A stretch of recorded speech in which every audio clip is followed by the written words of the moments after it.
What's going on, everybody? It's These Nuts Radio.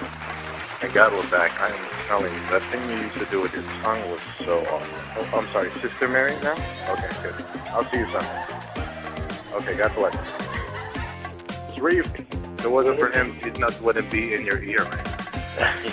I'm trying to keep them in. 347-855-8837, and just press 1, and you'll be patched directly to us.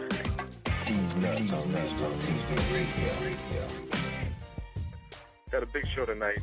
From Oz, from Law and Order, from In Too Deep, from Shaft, from Ghost Dog, from a whole Hannibal. This guy's done it all. He's also a graffiti artist. Gano grills. And Gano, you there, buddy? Yeah, what's happening, man? But let's get into this. You're originally from Staten Island, right? Yes, I am. Reppin' Shaolin. But and how did you get into graffiti? Doing the graffiti over there.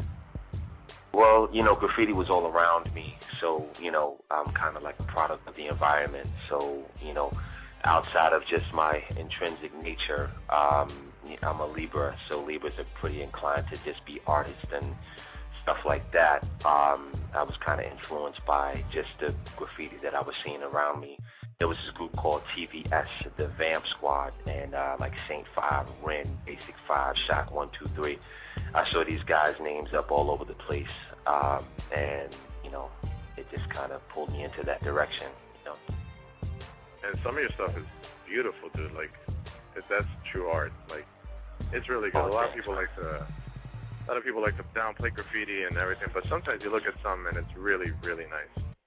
Yeah, well, a lot of people don't understand that. Vandalism is one thing. Vandalism is like the bastard sister of the creative art form that is called graffiti. And actually, graffiti was a derogatory term given to it because it wasn't called graffiti when it first started in the late 60s and the early 70s.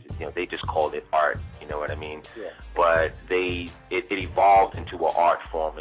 There's nowhere in commercialism where you don't see the influence of graffiti. It's all over the place, So, when people are using it as a constructive outlet or a creative artistic expression, it can be very colorful and wonderful. But when people are vandalizing, public buildings and houses and churches and just like, chicken scratch, that's vandalism. That's not what graffiti is. So, there is a serious difference between the two. And, I started out doing that, but not for long.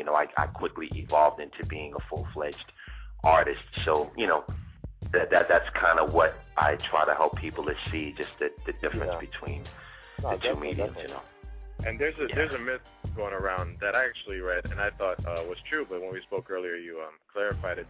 Now, you are credited, not completely credited, but there's a myth going around that you invented the Wu-Tang logo. But that's not true. That's not true.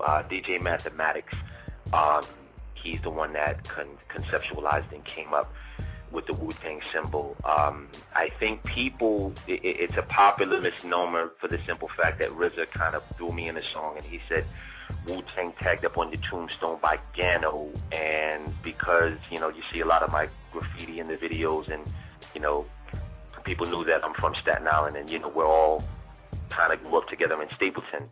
So that's just a popular misconception. But I did do a lot of like Wu-Wear stuff and logos and artwork for them, but the actual logo is not my work. So, it's understandable that people would feel that, but that's not something that, that I can actually take the credit for. So you have to give it to DJ Mathematics, Yeah, okay. Well, I appreciate you clarifying that. But, yeah, definitely. You were running around with Wu-Tang before they got into music, right? Of course, definitely. And you still good friends to this day?